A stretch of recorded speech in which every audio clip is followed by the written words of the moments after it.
এই ফেসিবাদ ফিরে আসা না মানে আমার সহ-আলোচক যেটা বললেন যে ফেসিবাদ পালিয়ে গেছে আওয়ামী লীগ। আওয়ামী লীগ মানে ফেসিবাদ না।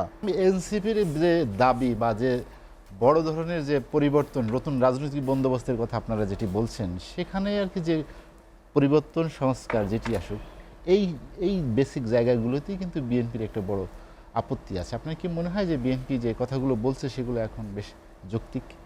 আচ্ছা, প্রথমে আমি এসএটিভির যারা দর্শক শ্রোতা আছেন তাদের সবাইকে ধন্যবাদ জানাচ্ছি। আচ্ছা দেখুন, এখানে বিষয়টা হচ্ছে স্বাধীনতার পর থেকে বিভিন্ন সময়ে সংবিধান নিয়ে তো অনেক ধরনের খেলা হয়েছে, আমরা দেখেছি যেটা।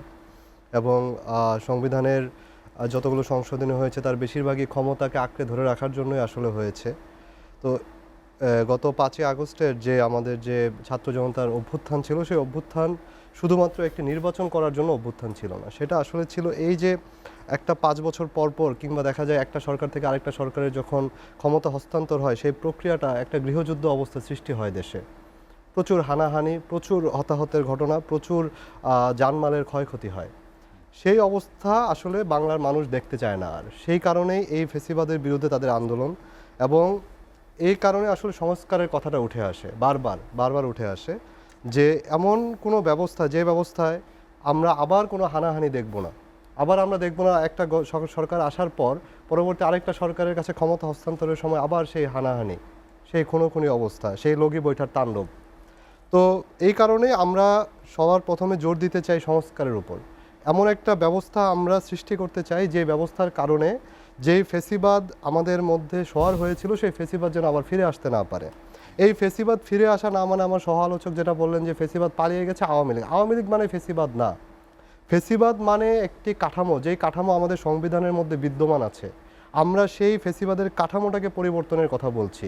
ফেসিবাদের যে কাঠামোর মাধ্যমে এই সংবিধান এক ব্যক্তিকে বা একটা আমাদের প্রধানমন্ত্রীকে এত ব্যাপক ক্ষমতা প্রদান করে, যে ক্ষমতার কারণে আসলে যে কোনো ব্যক্তি তার যদি ইল ইন্টেনশন থাকে তাহলে সে স্বৈরাচার হয়ে উঠতে পারে, সে ফেসিবাদ হয়ে উঠতে পারে, ফেসিস্ট হয়ে উঠতে পারে।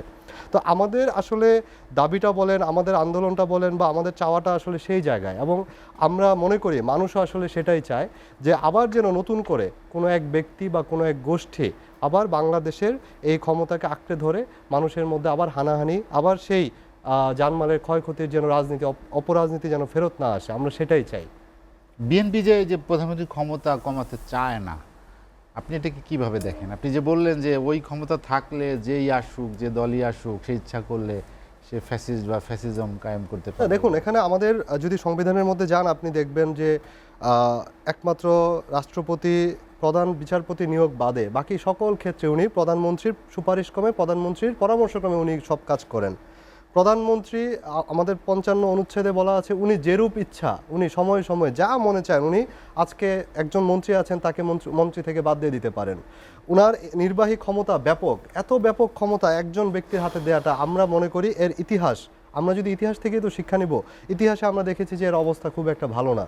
তো আমরা সেই জায়গা থেকে, সেই ভয়ের সংখ্যা থেকে আমরা মনে করি যে এই এক ব্যক্তি নয়, বরং এই ক্ষমতাটাকে আসলে একটু ভারসাম্যপূর্ণ করার জন্য, এবং এই কারণে আমরা মৌলিক সংস্কারের কথা বলছি।